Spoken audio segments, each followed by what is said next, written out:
Tell them all the stink and dirty, stink and dirty. Oh my god.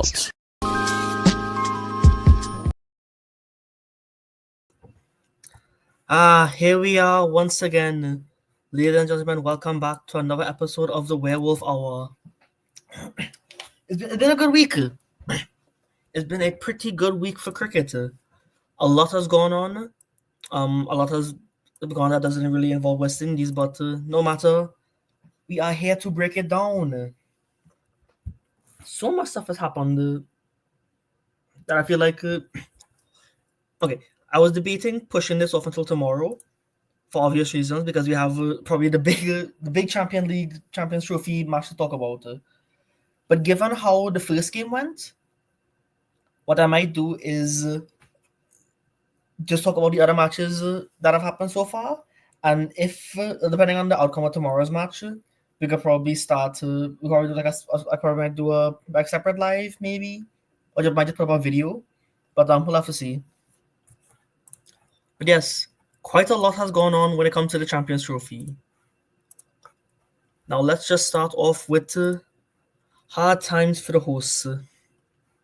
Yep, it has not been pretty for Pakistan so far. I mean, hosting an ICC tournament for the first time in a long time, and your opening match doesn't really make you look good. Quite unfortunate, but it is what it is at the end of the day. But still, let's just go through it as objectively as we could. So, Pakistan. Time's a tough man. Pakistan, they won the toss, so that's at least a good thing. But you would assume that chasing in Lahore or Multan would probably be the way to go. But Karachi, sorry, I was wrong on both of them. Yes, Karachi. I mean, please forgive me. Yeah, you think chasing Karachi would probably be the way to go, but 320, you'd think it would be possible. Because it is Karachi, flatter tracks in Pakistan, but boy, Pakistan were not up to it. Oh my goodness, it was not pretty. I don't know where to start with. I think just looking at it, okay, okay. I think the first thing for me to do is mention that I do not rate Tom Latham highly at all. More so as of later, because I haven't really seen much from him, especially in terms of well, I've seen like bits and pieces in some of New Zealand's domestic cricket, but I wasn't really a fan of him during the ODI World Cup. I didn't really see much else of him after that. But I will say he did impress me today. My issues beforehand were that when he would coming in at five, there were a lot of times when he wouldn't really add momentum. He'd probably slow things down, and then he just wouldn't really contribute much. Like I remember watching, it was the World Cup semi-final with New Zealand and India, and New Zealand's under pressure. He comes in, gets a duck, and just jogs right off. Like oh, he's like okay, sure, no problem. And like I mean, yeah, that's just a small issue. Truth, yes, sir, we are up. Welcome, welcome.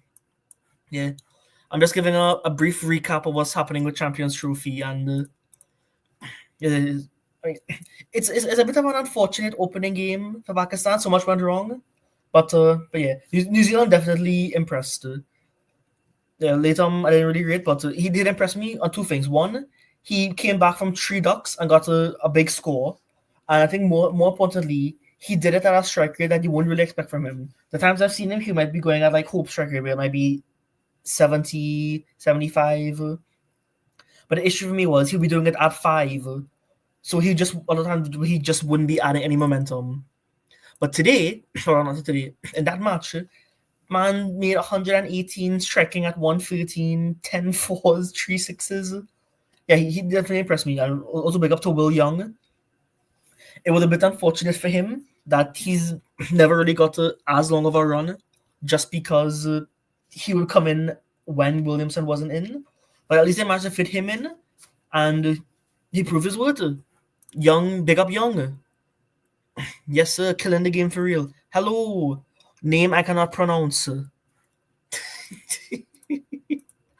Yeah. Yeah, it's the little things that make me laugh. But yeah, back to New Zealand. Will Young made up a lot for Conway, and Williamson. I would never think that Williamson would be the person who contributed the least. I don't call him Bracewell, he just faced one ball, but still, I think the most important thing for New Zealand was that Conway is still down bad. I think he never really recovered after that injury. We saw it in tests, so he was on and off. T20s and ODIs, he's still been hit or miss. But I think the big thing for me is that Williamson had an incredibly rare failure, and they still managed to put up 320 with 200s. Incredible. Oh, it's Jacob. Oh, now I understand. Hello, good sir. Yeah, okay, you didn't get rid of the nickname, is fine. Now that I know, I can identify you. Yeah, I wasn't going to try pronouncing this, but now I can recognize you. Welcome, good Jacob. Yeah, New Zealand, very, very, very impressive on opening.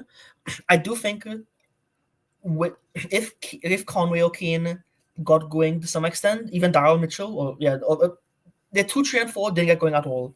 It was all down to Will Young holding it together as an opener, Latham picking up the pace, and then big up Glenjamin Phillips. This man, he's someone everyone should rate. I still think that Gujarat Titans picking him up in the IPL auction at base price is like going to a garage sale and you look behind a bookshelf and you find a Rolls Royce and you pick it up because no one else noticed it. I mean, just look at this man, 61 from 39. You pick up. He just came in, did his thing, and yeah, he's great with the batter, great in the field. He could bowl, he could keep if he wants to. I mean, imagine you got bored while keeping, thinking that you're not really doing much, and then you're sprinting around and zooming around the field, saving boundaries, taking stunners. Yeah, big up to that man. Fireball, yes, big up Fireball. Congratulations to the man celebrating his birthday. Big up to the man. Yes, a fellow stink and dirty Trini. Yes, sir. Yeah, New Zealand and Australia piling up runs despite key batters failing. And I feel like that's the problem that we have with West Indies, where I'll bring it back to another point, but yeah, it's incredible that Australia's probably missing. Australia has enough players missing to form its own 11. Honestly speaking, but yeah, they very impressed today. But yeah, but for now, New Zealand gets their big up. 320 massive contributions. Yeah, Pakistan did not. They lost it with the bowling towards the end. I think they started off pretty well, but yeah, they really couldn't just control it. Yeah, and Nazim was all right. 2 for 63. Abrar Ahmed. It is concerning that they only have like just the one main spinner. Spin isn't really their strong point. But then yeah, they fit in a lot of the other spinners. If they could, maybe Sharab. I can't think of someone else who comes to mind right now. I think Sharab's the main one just because of that all-round position. But yeah, I think he's just out of favor right now. But even so, the people who are in haven't really done much as well either. They had like it's similar to England, like we saw today, where or even you just have like some part-time people having the bowl 10 overs. And it's not really threatening. I mean, you have the one person, yes, who'll get you that great spell, but then no one else really kind of holds it up. Yeah, Harris Ralph was, yeah, tough times for him. Yeah, even though it was 320, you'd think that maybe Pakistan will have a chance, but most unfortunate for Fakhar Zaman, 2 balls into the Champions Trophy at home, diving and mashing up his hip or some part of his body. Yeah. He did get back up, but I mean, yeah, it is part of the rules that once you're off the field, you have to wait a while.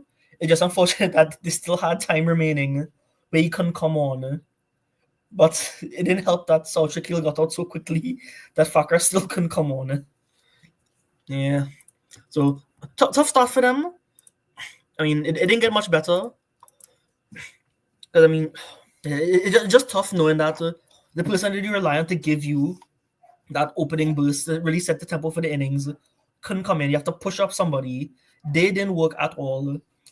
6 from 19 for Shaquille. That didn't help. Fakhar still couldn't come on, so Rizwan had to come in, and then he just could. Rizwan kind of slowed it down even more. I mean, I honestly thought that this wasn't CT, it was WTC. I mean, 22 runs for 2 in 10 overs. Pain, so much pain. Rizwan, what were you doing? Yeah, most unfortunate for the guy. I mean, yeah, they didn't just make it anywhere. Fakhar did come in, but yeah, you could tell he couldn't make it. Man just kept falling over on himself. He looked like he was doing the Maxwell, minus the getting up and making the runs part. Yeah, most unfortunate that he's been ruled out right at the start of a home World Cup. Sorry, not home World Cup, home Champions Trophy. But yeah, I mean, Salman Aliaga and Kushtil do get some big ups, and Babar as well, but I'll save him for last. They do get some big ups for just giving them that impetus in the innings. Salman 42 from 28, Kushtil 69 from 49. No one was really getting going, but yeah, but in times like that, it helps to have people who could come and give you that 100+ strike rate. But yeah, there's the overall lack of support didn't help, and Babar, I really don't know what to say about this. 64, that sounds fine on its own. When you see it's from 90 balls, that's when you start to have an issue, especially because if your team is struggling to the point where no one else is really giving support, and you have people who are going at striking 150, 140, you should. It makes sense to give them the strike, or at least rotate strike to a certain extent, but not to the point that when you're striking at 71. I mean, at the point where he went, he went in the 34th over, ended the 34th over. At that point, where you still needed like over 150 runs, it wasn't going anywhere, and all you were doing was just allowing New Zealand to just keep coming back into the game. Because at every point, let's say Kushal got off striker, they say, okay, Baba's on striker, he's not getting going. We could expect an over that's maybe 5, 4 runs even, and keep ourselves in the game. And that's exactly what happened. Yeah, true. Get well soon, Fakhar. It looked like a tough injury. Yes, Fireball. Shea Hope had tears in his eyes seeing Baba's innings. Yeah, it was quite tough. I mean, yes, it is good to absorb pressure, but not to the extent that you end up putting in more pressure. Because say it got down to where they needed let's say he batted through till somewhere near the end of the innings and he was still going at that strike rate, it would be even more criticism. Because let's say he gone on to make like maybe 100 from like 150 balls, like 140. At that point, you could say that despite it being a good score, because he never got going, all it was doing was putting more pressure on someone else to come in and say, "Oh, you're not striking fast enough to give us a win. I'm going to have to come in and start going from ball one." So yeah. Thank you, Mr. Truth, for your data. 16 to 32nd over at a boundary. Horrendous. I'll have to check and see how much dot balls that was, but yeah, given the situation, you can't be doing that. If there was some spot to New Zealand actually, where I think they were one more wicket down at the time, but they still had, I think, just a little less runs. But yeah, no one could really get going. So yeah, just not much contributions throughout. Just those three big innings, Babar, Salman, and Kushtil. Yeah, Nazim and Rolf with a little tail loader swinging, but it is what it is. 260 all out. Lost by 60 runs doesn't sound as bad, but still, given how it started, or rather, given how New Zealand's innings ended, and then how Pakistan's innings started, it didn't make for as much entertainment. Yeah, times are tough. Okay, now the second game is probably the more interesting one because it is time for 3 points. Yes, Bangladesh are here, and it is time for 3 points once again. That game was disgusting in all aspects. I am so glad that I didn't bother watching it. I was just in my bed snoring, probably about to roll off the bed, completely oblivious to the pain and suffering that was going on the field. I feel sorry for everybody who was in Dubai having to see that. It was painful. And you'd think that Litan Das not being there might help, but no. First of all, I've seen a few comments here and there. Wrote it down. That's true. Yeah, imagine Champions Trophy. Bangladesh is there, and yet West Indies is just home scratching with New Zealand. And sorry, I saw the scene. Not to say New Zealand. Whew. Oh my goodness. I slipped up there. I made a big slip. Oh my goodness. I'm so sorry. I did not mean to say New Zealand. I meant to say Zimbabwe. Yes, Zimbabwe and Ireland and Sri Lanka. Yeah, all these big teams, and no one could make it. Yes, watching truck drivers on the pitch. Hey, it's better than cows. That okay. Is that truck on the field better than a cow? That's a very valid question. You know what? Let's do this. Let's do this. Why can't I type? There we go. What is worse on a cricket field? If you don't know what I'm talking about, in the Caribbean Cricket Podcast Discord, they showed a clip of just some people in Trinidad having a normal cricket game, and oh, it was a secondary school cricket game. Oh no, the poor youth men. So yeah, these children are having a cricket game, and then all of a sudden, onto the field, a big truck comes rushing in. You know how Glenn Phillips rushes in to take catches? That big truck just zoomed into the middle of the pitch. Do you surprise the umpire didn't give him a warning for being in the danger zone? But yeah, just parks up right on the pitch. Everybody starts quarreling and cussing, and to get valid reasoning. You see a game going on. Why are you at a truck driver coming in to invade the field? What madness was this? Shameful. Yes, all the people in the crowd seeing this, just seeing this big truck pull up out of nowhere. I mean, my goodness. Yeah, 100% calls. Yeah, I guess that is valid. Yeah, imagine big West Indies game where you have a gate left open and you have cows running on and eating up all the grass. My goodness. Only in West Indies cricket. Only in West Indies cricket. So yeah. Yeah, back to Bangladesh and India. Yeah, it was disgusting. I'm so glad I was asleep. I mean, okay, they're just getting completely mashed up. 35 for 5 in 10 overs. Stink, dirty. I think what's most, I don't know what's most stink and dirty. The fact that they were 5 down in, no, 8 overs. 8 overs. You have 35 runs and you have 5 down with 3 ducks. Pain. Yeah, I don't know what's worse. The fact that they were 35 for 5 in 10 overs. 8 overs, sorry. Or that they managed to make it up to 228 all out in the 50th over. Yes, true. Yes, sir. Yes, sir. Big cricket pitch curators. You decide to water the grass and leave the hose on overnight. It went from a ODI game. Was it ODI? No, I think was it 4-day championship? Oh yeah, it was. It went from 4-day championship to water polo.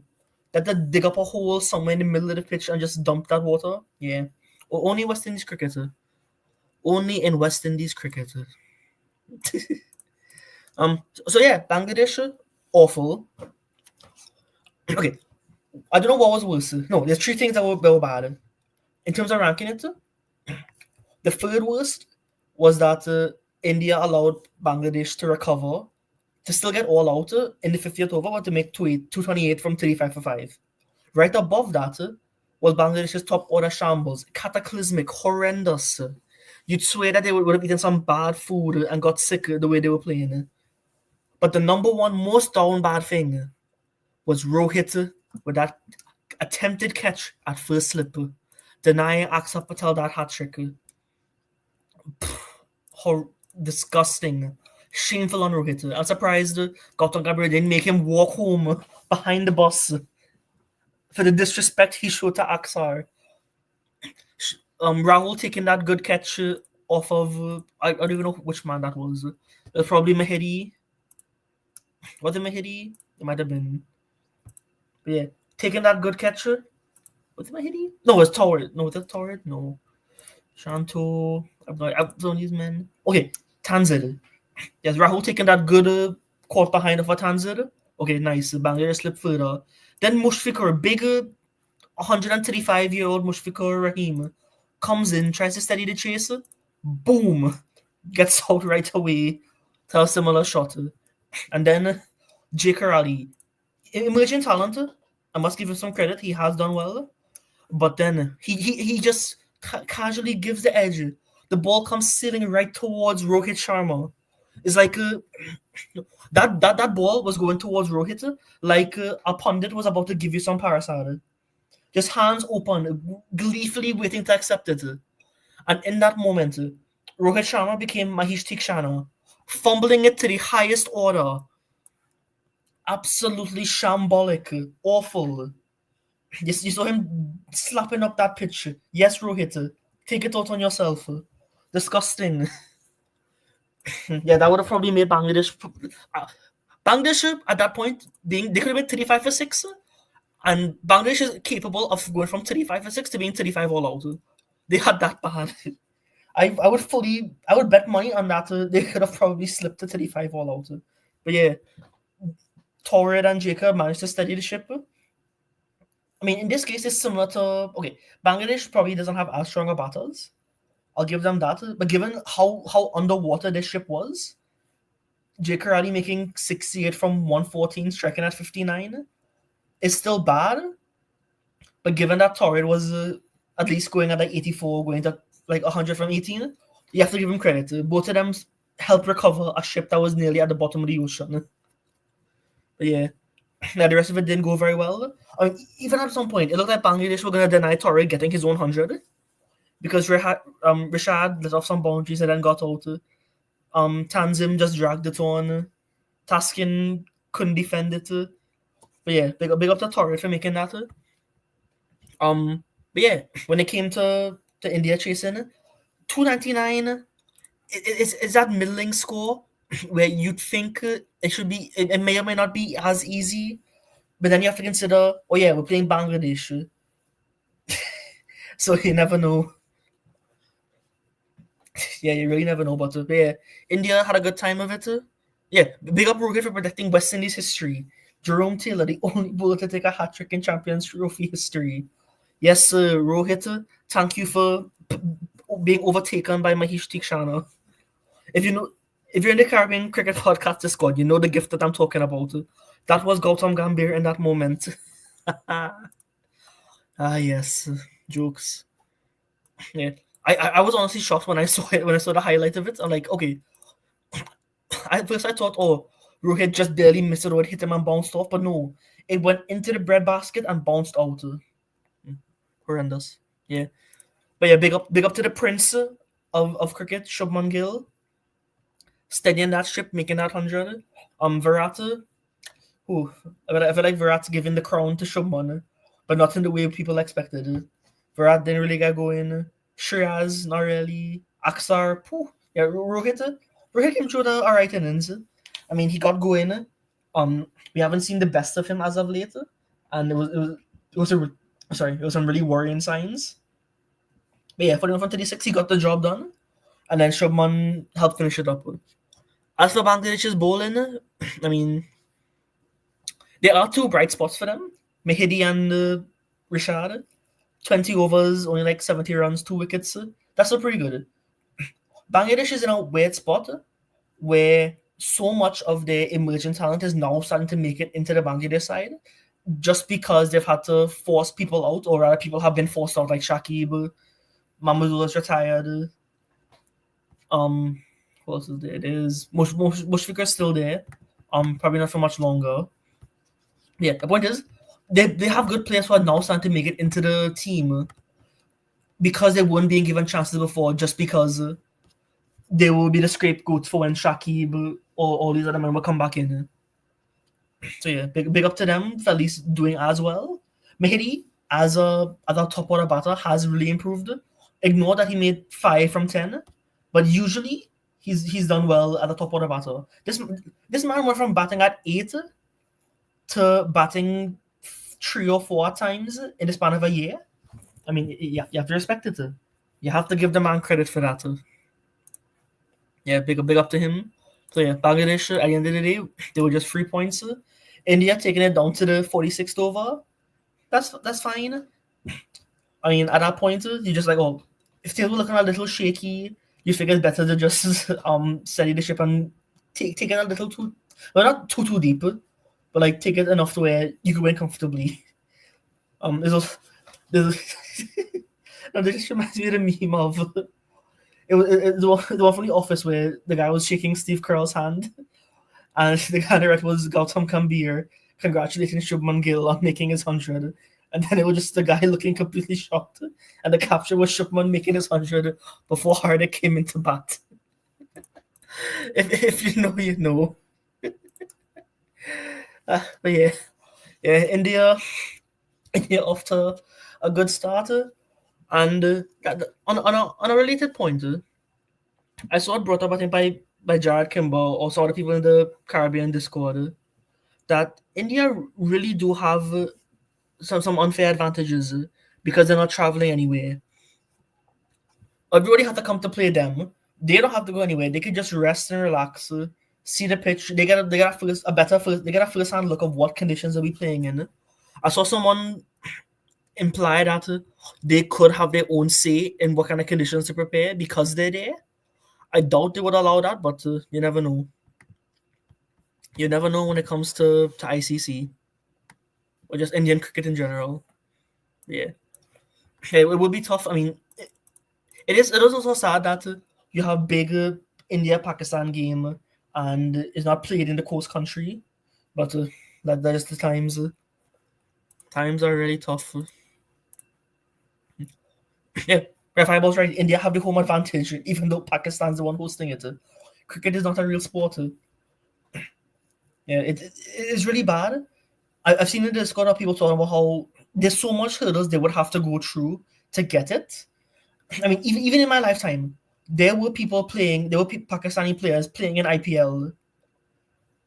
And I mean, things are just really bad. And a lot of it does fall onto India. Oh no, it's Jay Shah. Ah!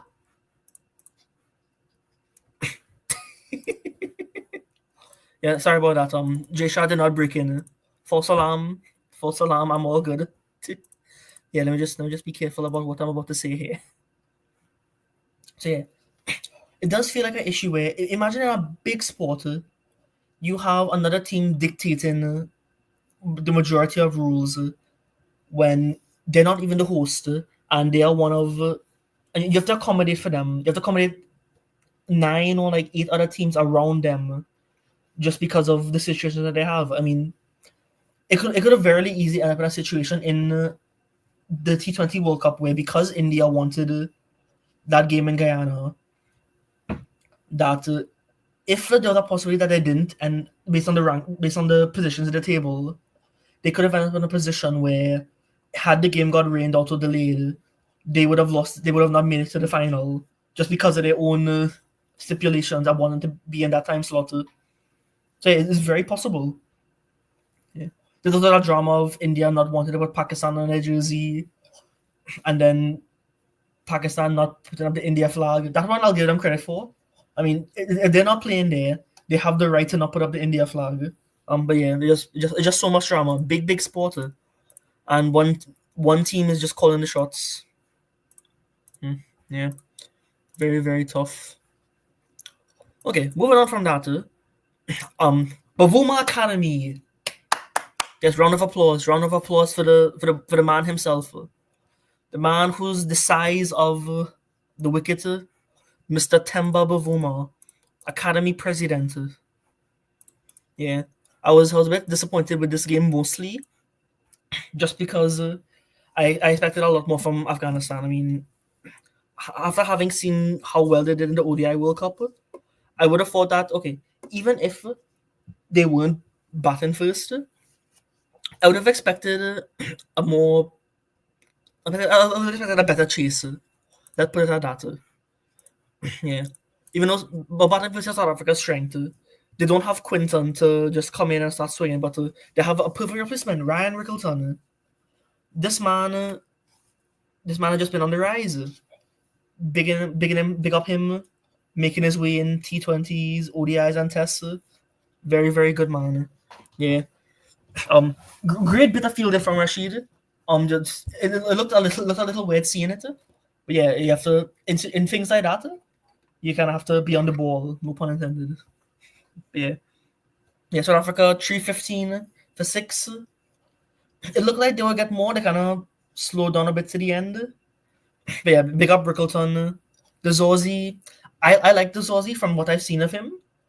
In ODIs, I do think that in T20s, he's not as good. He has had his moments, but in tests, I feel like in tests and ODI probably his best formats. Today it didn't really work. Bavuma was alright. Rassi and Makram were probably the ones who did the best. Well, after that, Makram has just been down bad, bottom of the barrel for quite a while. But 52 from 36, he showed some form. So that's at least good for South Africa. Miller, I'll allow Miller this 40 from 18, but Mulder with the finishing blows at the end. Yeah. Now, Afghanistan's bowling was also quite disappointing. Not necessarily from the bowlers, well yes, from the bowlers, but I do think that we have seen a lot of very delayed captaincy from Shahidi. Because if you have big bowlers in the game like Rashid and Noor, why are they coming in to start this spell in the 20th or 25th over? I mean, what's that does that make? South Africa are well on their way at that point. They are cruising. I'm looking at it here.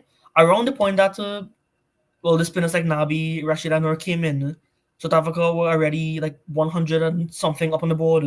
I mean, again, it doesn't make sense to bring them in too early, but you put them in way too late. All you did was you gave South Africa enough time to get settled, so that once Rashid and Noor came in, they weren't very effective. I mean, Rashid none for 59. You'd expect better, but I only expected much better from Noor. 9 for 65, despite the one wicket, he was just all over the place. So much wides, 5 wides. Yeah. There's been times when Noor has been better than Rashid. Rashid will get some ease up just because he's coming back from surgery, but still, Yeah, some of his bowling was way too wayward. It was not good. The ball just wasn't coming out right. And at the point in time that South Africa were, Afghanistan were just giving them runs. Yeah, that didn't really end well.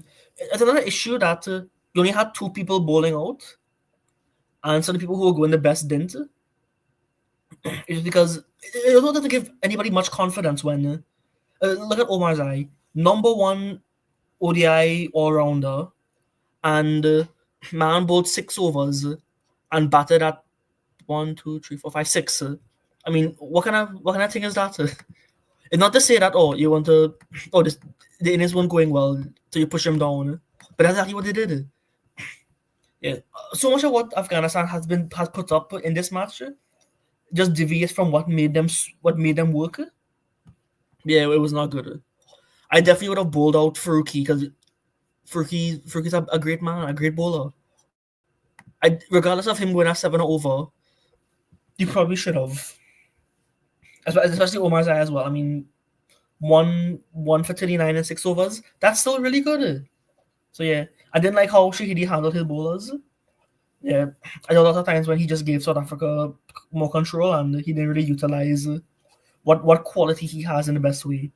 Very, very I won't say reactive, but like delayed reactive, where so much of what he did should have happened, and it did happen, but way too late in the game. But yeah, then the batting was this is old Afghanistan. This is not the Afghanistan that we know. Gorbaz and Zadran, that's the opening pair that works so well. But Zadran's coming back from injury. Beauty from Rabada. Rabada just more quality. And then Gidi as well, now coming back from injury as well. Yeah, things just didn't really go well. And then at number 3, this is my problem with the Afghanistan lineup. Now, Sadiqullah Atal is a talent, I will say that. Player of the tournament for the Under-19 Asia Cup. He essentially helped Afghanistan beat India A. Even if it was, was it under-19? No, it's not under-19. The man is 25, what am I saying? It was Emerging Asia Cup. He helped Afghanistan beat essentially an India A team. You even consider an India team because I think 5 or 6 players have played for India. Yeah, he essentially helped Afghanistan beat a proper Indian team and make it into the squad. But to jump in straight into the Champions Trophy when you've played, I think, 6 ODIs, yes, you have the 100, but it is quite a leap to go from playing some ODIs, starting your ODI career against Zimbabwe, and then jumping into big Champions Trophy against South Africa. So yeah, 16 from 32, he was very struggling. Poor run out. Yeah, not good. Yeah, and he links into another point where it just thrown off the whole batting order, because you're actually bringing in somebody who's unproven at this level, and you just shifted up the entire batting order. Because all the good batters are being pushed down so far that even though it's just one position down, they're coming in like maybe 10, 15 overs later than when they usually should, just because everyone else was struggling.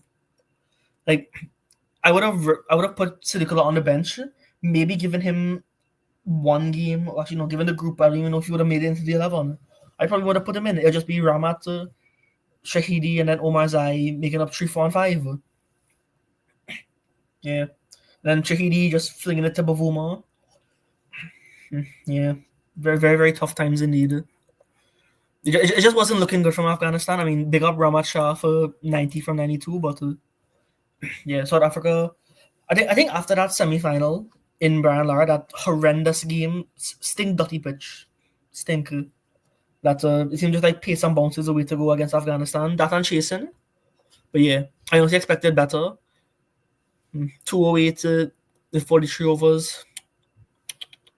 Not good at all.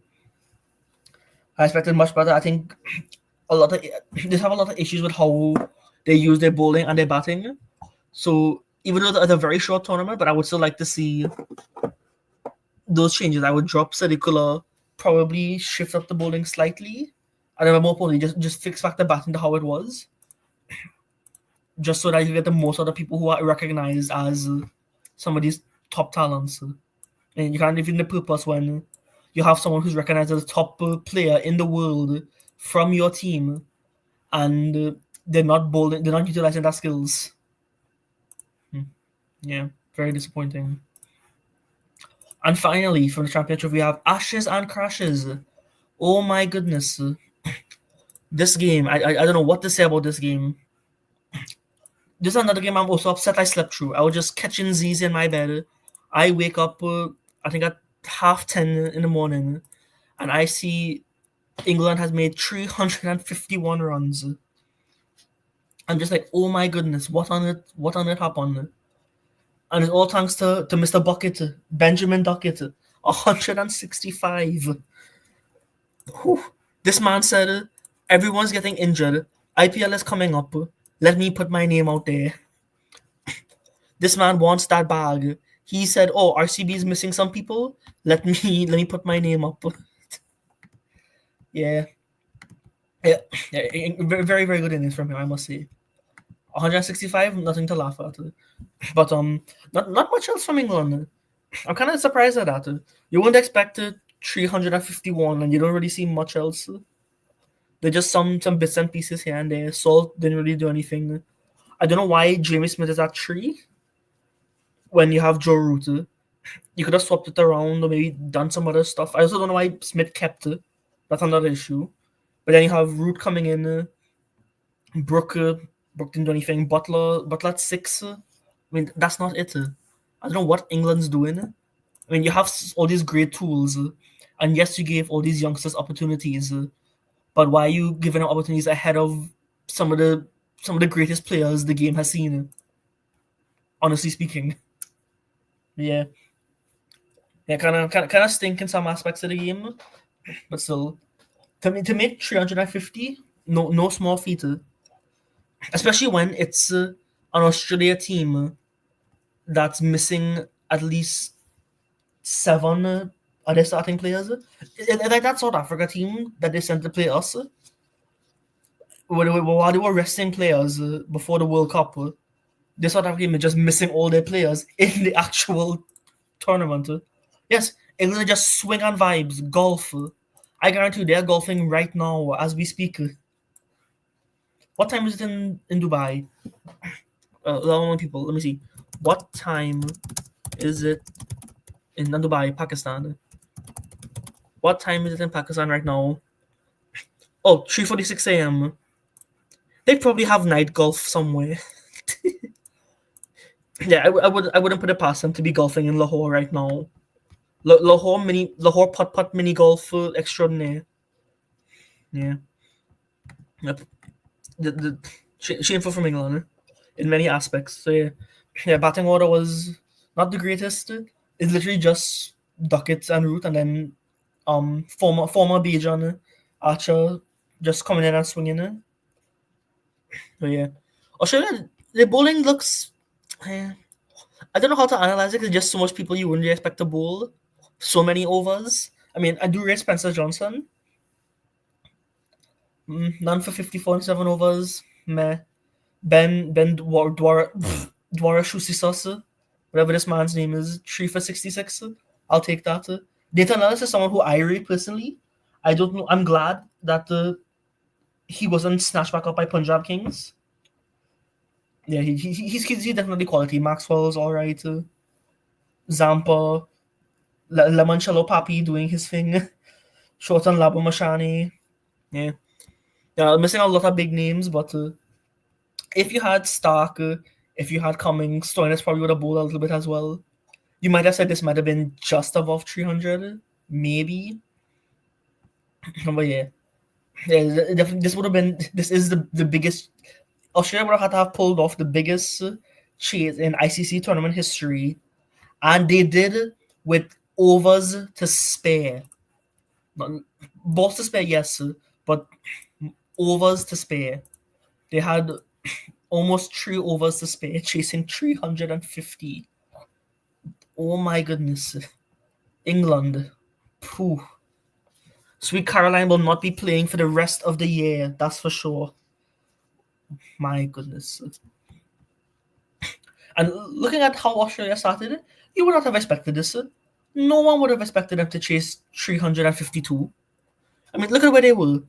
1 for 21, or 21 for 1 in 3 overs, 27 for 2 in 4 overs. You lost big Travis Head and Steve Smith, and all this means is Travis Head will probably end up making a double turn against India, given the way things are looking. It's just one of the laws. That's Newton's fourth law, that when India plays Australia, Travis Head will make a score. It's one of those unwritten rules in history.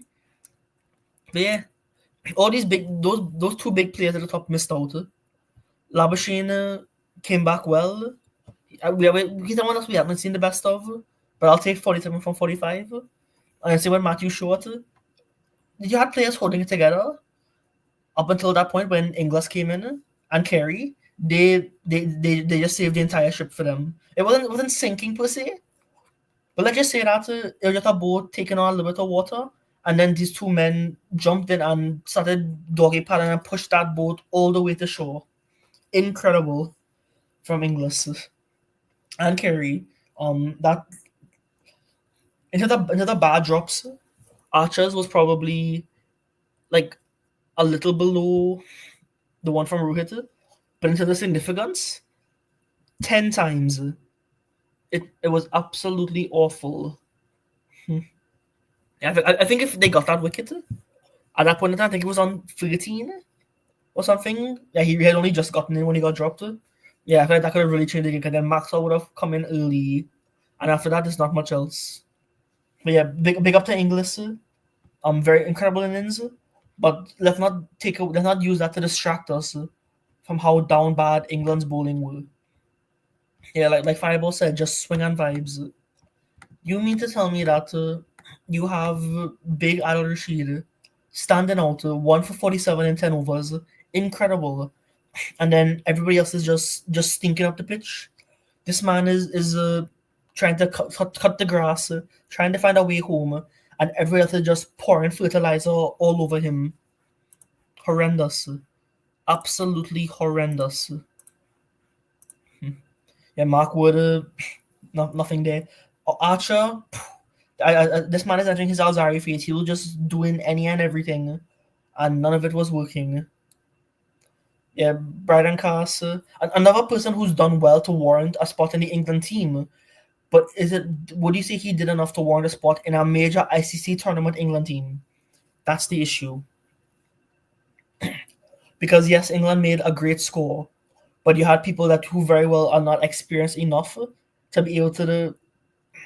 But still, they bowled badly enough to say that they helped out. They made it easier for Australia to chase this, because Archer was awful, Cast was awful, and then you had Livingston and Root being the other spinners. I mean, that it's not really good. I mean, you have big Adil Rashid, a spinner to be wary of.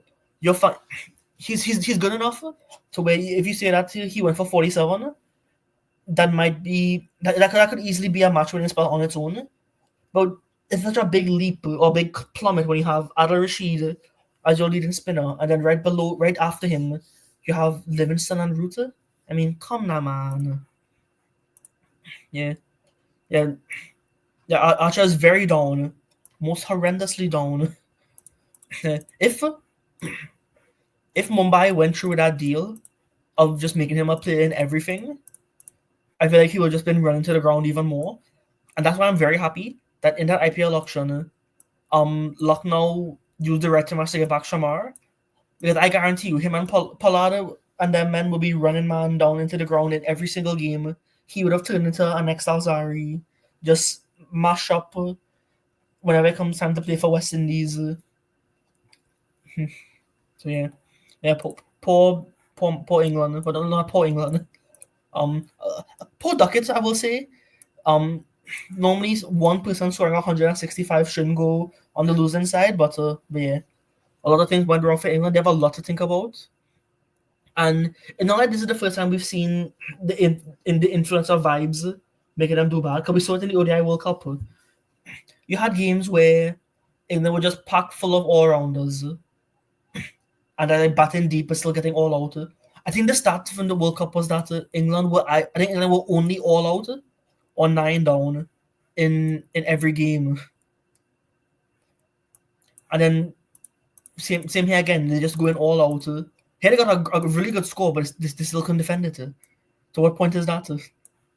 I mean, I think they had a game where they dropped all the all-rounders. They dropped Curran, they dropped Livingston, and who else? And they had like David Willie batting at 6. I mean, that tells you how little they were valuing consistency, and it was just pure vibes. They were just incredibly tough. And when it's Champions Trophy, and you have so little. Why Fireball? Why? Hard Luck's Jake Tucker. If you know, you know.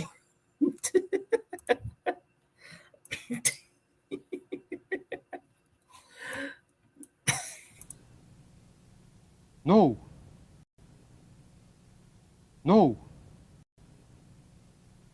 No. No. No. I can see. If I've been playing random gifts across the screen the entire time. If it hasn't been showing up, I apologize. Hopefully, if I get the 50 subscribers, it'll work. But this whole time I've been okay, it was working. There we go. It's just incredibly delayed for me. Finally, at least I know it's working. But yeah. Hard Luck's Jake Tucker. Yeah, poor England. Sorry, not poor England. Back to poor Duckett. Yeah, unfortunate for them. But at least we have the big match to look forward to, the big rivalry, India and Pakistan. As I was saying earlier, I honestly don't know if I wanted to delay this until tomorrow just to discuss it. But given how Pakistan have been playing, I think it would be better to either do just like a one-off video discussing it tomorrow or save it for the next week. Because given how Pakistan played, it might not be as much of a discussion. Because I would much rather talking about a game where it came down to the wire, both teams were competitive, as opposed to just saying, oh, one team just handed them the win, they were just one-sided. Yeah. I mean, we'll just see how it goes tomorrow. I have a feeling that, I honestly don't know how it'll be, but I just hope that Baba and Rizwan kick it up a notch. They need to step up. No hope in innings. They need to have innings filled with hope, but not in the sense of that strike rate. Yeah, there's that issue. Okay, and just one small pointer. I want to bring this up because it happened earlier. WPL, biggest of ups to Chanel Henry. I mean, oh my goodness. When they talked about her being a lower order hitter, which is the reason they got her into the squad, I wouldn't have expected her to come in at like 7 or 8. I was thinking maybe like 5 or 6, but then again, a few of the WPL teams. Okay, I wanted to talk to Osprey about this, and I'll probably bring it up in the Discord. I find it a bit disrespectful that you have Sarah Bryce, who opens for Scotland. I always said England. Oh, Osprey would have killed me. Or this man would have. I apologize, good sir. I apologize for that. Yeah, I meant to say Scotland. I don't even know why I said England. I had on the mind. But yeah, now you have Sarah Bryce opening for Scotland, and you have her batting at 8. Nah, man. Show her some respect. I mean, you do have Meg Lannon opening, and Shafali Verma. So you have some big names there, but maybe at 3 or 4, some respect. But yeah, just big up to Chanel Henry. I mean, you have 35 from 19 in one game, and then today, 62 from 23. To put that into perspective, UP Warriors had 62 dot balls in their 20 overs, and they still made 177 runs. You had as many dot balls as runs Chanel Henry made. Now that is something. And she bowled pretty well too. I mean, the last over was kind of tough from her, but at that point in time, they were not going to win it. So yeah, big up to her. Hayley Matthews has also done pretty well. Off the top of my head, nothing I would say is like outright outstanding, but yeah, some credit to her. So yeah, there's that at least. And I feel like that's really it for me. There's not much else for cricket apart from that big game tomorrow. There is Puran playing back with his club cricket team. Seeing Puran in whites is something I never thought I would see in my lifetime. But yeah, big up to him for that. Yeah, just very, very funny. Yeah, I feel like that's it for today. Just a brief show, even though it's an hour. But yeah, big up Champions Trophy, and let's just see how tomorrow goes. Not much. If West Indies were here, we'll probably have more to talk about, or rather bad talk. But yeah, that's just how the cookie crumbles. Okay, I am getting some phone calls, so I feel like my mother wants me to do something, and in West Indian heritage, you can never keep your parents waiting. Yes, Fireball, tears in my eyes, absolutely beautiful. I just don't want to be a situation where it becomes jokey that he said, "Oh, you wanted me to play red ball cricket? Where's my call up? And you paying for your club?" I mean, it's like if in an export and you said, "Oh, I've been playing football for the last year. Why didn't I get a call up?" And when they check where you've been playing football, it's in an alley behind a grocery store. Yeah. Yeah, you have to play at a certain level for that point. But then again, when it's cricket, no matter how you perform at any level, there's still a chance of you getting a call up. Big up West Indian heritage. Okay, I cannot keep these people waiting, so unfortunately I have to leave you all. But I shall see you either next week, Saturday or Sunday, or tomorrow, depending on how things go. We shall see. So as always, have a good night, people. Adios. Big up West Indies cricket. Whew, let's see how tomorrow goes. Goodbye. Tell them all the stink and dirty, stink and dirty. Oh my God.